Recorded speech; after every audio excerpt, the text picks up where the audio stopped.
I'm Alex Oriano reporting for Miss Braun's class in a special human interest story report.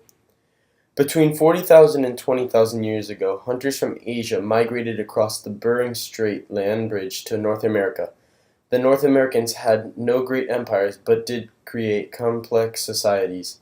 Their societies were able to conduct long-distance trade and construct buildings. The people of the North were the Anasazi, influenced by the Hocoham people of Central North America. The Anasazi built impressive cliff dwellings such as Mesa Verde in Colorado. They also built large houses on flat-topped hills called mesas. The Anasazis were living in pueblos made of clay and stone during the 900s.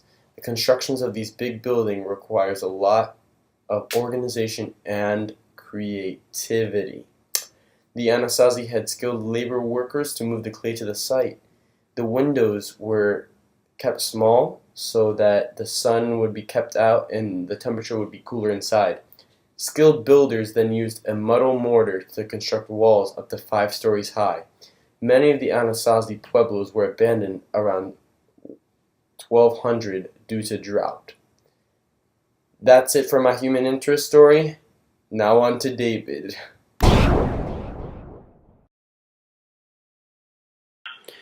Thank you, Alex. Hi, my name is David, and today I will be talking about Central America. The Mayans were a rich and flourishing civilization. The period from AD 250 to 900 is known as the classic period of the Mayan civilization. During this time, the Mayans built spectacular city-states such as Tikal. There are many more city-states, and each was ruled by a god-king, and served as a center for religious ceremonies and trade. Mayan cities featured giant pyramids, temples, palaces, and elaborate stone carvings dedicated to the gods and to important rulers. Archaeologists have discovered a pyramid in Tikal that is 212 feet tall. In each city-state, there was also a ball court. The court was made out of stone, and the Mayans believed that playing the game would maintain the cycles of the sun and moon and bring life-giving rain. The city-states would link together through trade and alliances. Mayans would trade their local goods or would buy them using cacao beans. Many experts believe Mayans would use slash-and-burn agriculture, although evidence shows that Mayans would use raised waterbeds. Now, please enjoy this commercial, and we'll be right back.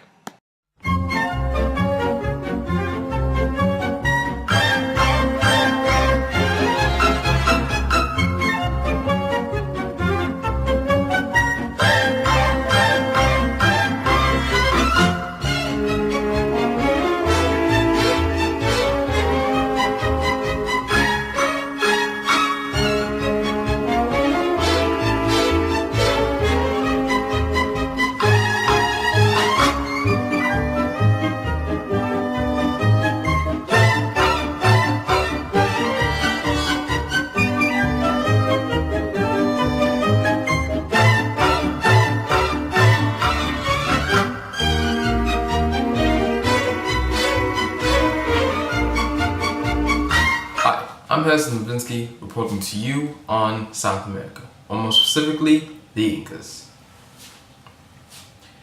The Incas, a tribe originally occupying a plateau high in the Andes Mountains. They would later move on to settle in the valley of Cusco, a fertile land. As they settled in their new land, the Incas developed culture and ways of unifying their government. Of the 11 noble lineages of the Incan tribe, only men were allowed to come to rule. The men who did come to rule were thought to be descendants of the sun god in which they worshipped. The Incas conquered Peru under the rule of Pachacuti, who came to power in 1438. By the year 1500, the Incan Empire was over 2,500 feet across the west coast of South America. Having conquered multiple enemies, the Incas would only use force when absolutely necessary, and most of the time asked for their enemies to peacefully surrender, not harming them as long as they pledged their loyalty. Social systems with the Incas were determined by alus, otherwise known as extended families. These extended families were put together through the decimal system, consisting of tens, hundreds, and thousands. To finish off our story, the end of the Incas came about in the early 1500s. As ruler Huayna Capac was in power, he passed away after receiving a box that was said to contain a bad omen. The box was a gift.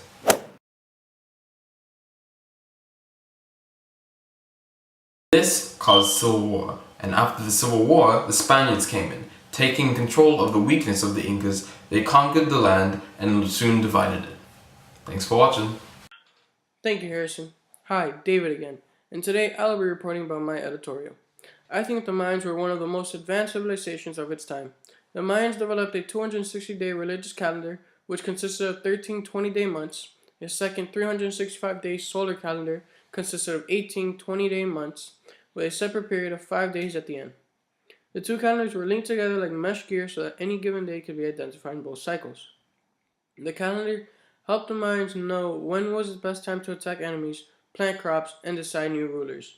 The Mayans had designed their calendar on careful observation of the planets, sun, and moon.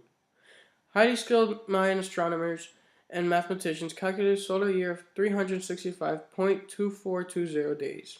This is only 0.0002 of a day short of today's calendar. The Mayans used a shell symbol for 0, dots for the number 124, and a bar for 5. The Mayan number system was a base 20 system. They used a numerical system primarily for calendars. Now back to you, Alex.